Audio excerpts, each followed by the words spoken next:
Halo teman-teman semua, aku Putu. Dan aku Komang, Kita berdua akan menemani kalian belajar matematika. khususnya materi bangun ruang sisi datar. Kali ini kita akan belajar mengenal bagian-bagian bangun ruang sisi datar, yaitu kubus, balok, prisma, dan limas.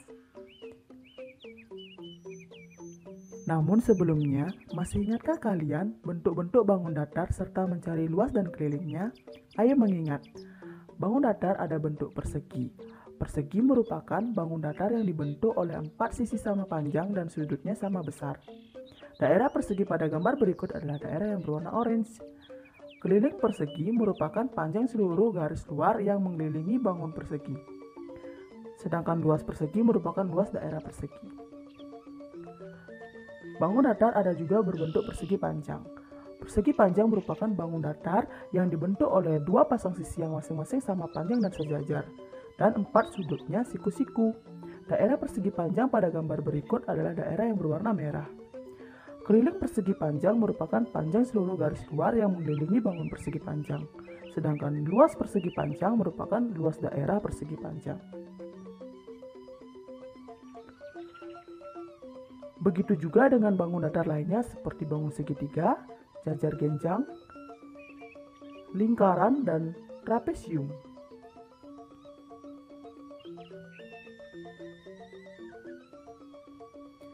Untuk lebih mengingat konsep bangun datar, coba kalian cari luas dan keliling bangun datar berikut.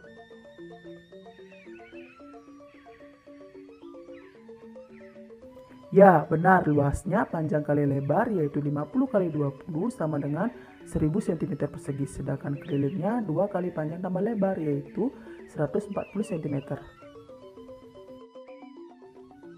Kita perlu mengingat konsep bangun datar tersebut karena bangun datar termasuk salah satu bagian-bagian bangun ruang. Tapi sebelum lanjut membahas pokok bahasan kita kali ini yaitu bagian-bagian bangun ruang, tonton dulu yuk video berikut ini. Matematika khususnya bangun ruang sangat bisa dikaitkan dengan kebudayaan Bali yang beraneka ragam. Misalnya dalam mengulat tipat, ternyata bentuk-bentuk tipat Bali menyerupai bangun ruang. Contohnya tipat galeng berbentuk balok, tipat gatep seperti kubus, tipat Pandawa seperti limas, tipat sesapi seperti prisma segitiga, tipat sirikan seperti prisma belah ketupat, dan tipat gong seperti gabungan kubus dan balok. Setelah diulat, tipat-tipat tersebut biasanya diisi beras dan direbus, lalu dikukus untuk dipanaskan kembali. Tipat Bali ini biasanya digunakan sebagai pelengkap Banten untuk suatu upacara tertentu.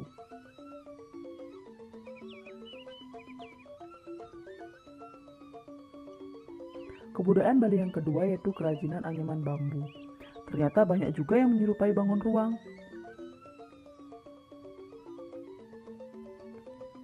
Contoh yang pertama, sanggah cucuk pada penjor Bali yang digunakan untuk menaruh banter. Sanggah cucuk terbuat dari anyaman bambu. Jika kita lihat, sanggah cucuk menyerupai bangun ruang prisma segitiga. Contoh kedua, anyaman bambu sokasi untuk menaruh banten. Sokasi ada berbagai macam, diantaranya berbentuk kubus dan balok. Contoh ketiga, anyaman bambu kukusan yang bentuknya sedikit menyerupai bangun ruang prisma.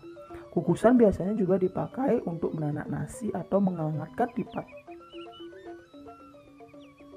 Kebudayaan Bali ternyata sangat dekat dengan matematika, sampai-sampai rumah adat Bali juga banyak menyerupai bangun ruang. Mari kita perhatikan bersama rumah adat Bali pada umumnya.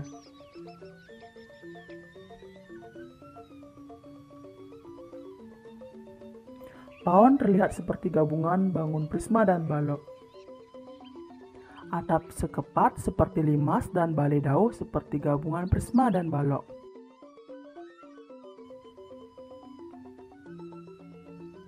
Balai daje seperti gabungan limas dan balok. Dan beberapa bangunan lain yang terlihat seperti bangun ruang. Ternyata banyak kebudayaan Bali yang bisa dikaitkan dengan matematika, khususnya budaya Bali yang menyerupai bangun ruang. Seperti yang kita bahas tadi, yaitu tipat Bali, kerajinan anyaman bambu Bali, dan juga rumah adat Bali.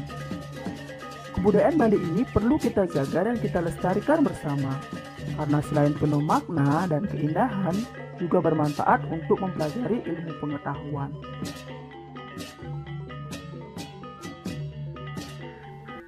Telah kita ketahui beberapa jenis tipat Bali menyerupai bangun ruang, seperti tipat galeng berikut.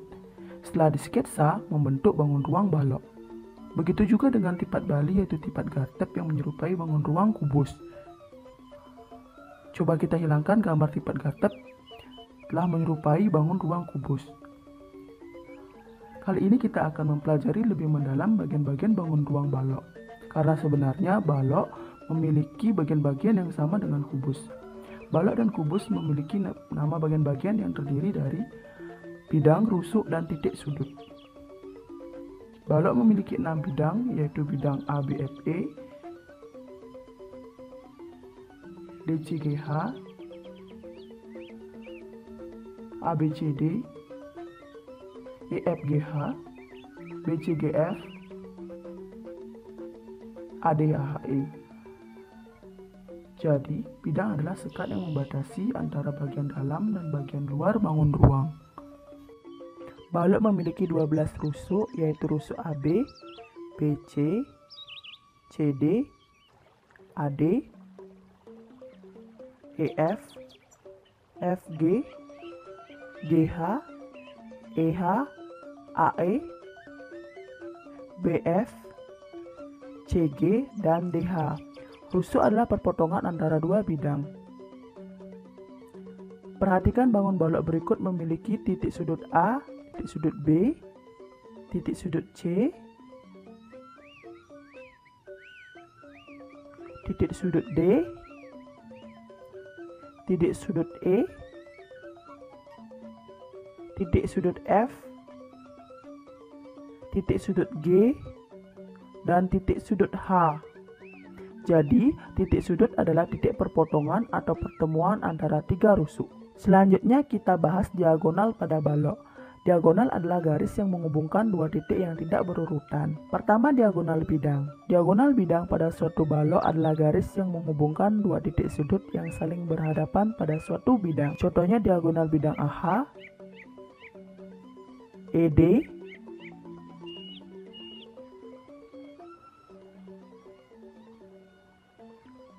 AC,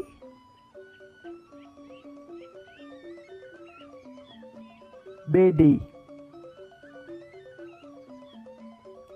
Kedua, diagonal ruang. Diagonal ruang pada suatu balok adalah garis yang menghubungkan dua titik sudut yang berhadapan dalam balok tersebut. Contohnya diagonal ruang EC, BH, FD, dan GA.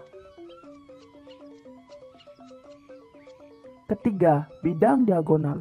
Bidang diagonal pada suatu balok adalah bidang yang dibatasi dua diagonal dan dua rusuk pada sebuah balok. Contohnya ABGH dan ACGE. Tipat Bali selanjutnya adalah tipat sesapi. Jika kita sketsa, menyerupai bentuk bangun ruang prisma tegak segitiga. Dikatakan demikian karena alas dan atapnya segitiga. Sama halnya dengan balok dan kubus, prisma tegak segitiga juga memiliki titik sudut, yaitu titik sudut A, B, C, D, E, dan F. Memiliki 9 rusuk AD, AC, CF, FD, AB, DE, EB, EF, dan BC. Memiliki 5 bidang, yaitu 3 sisi tegak, serta bidang alas dan atas prisma yang kongruen atau sama. Selanjutnya, prisma tegak segitiga tidak memiliki diagonal ruang, namun memiliki diagonal bidang, seperti contoh berikut. Prisma tegak segitiga memiliki bidang diagonal, contohnya ACE, BFD, AEF, dan DEC. Selain itu, Tipat sirikan juga berbentuk prisma, namun alas dan atapnya berbentuk belah ketupat, sehingga namanya prisma belah ketupat.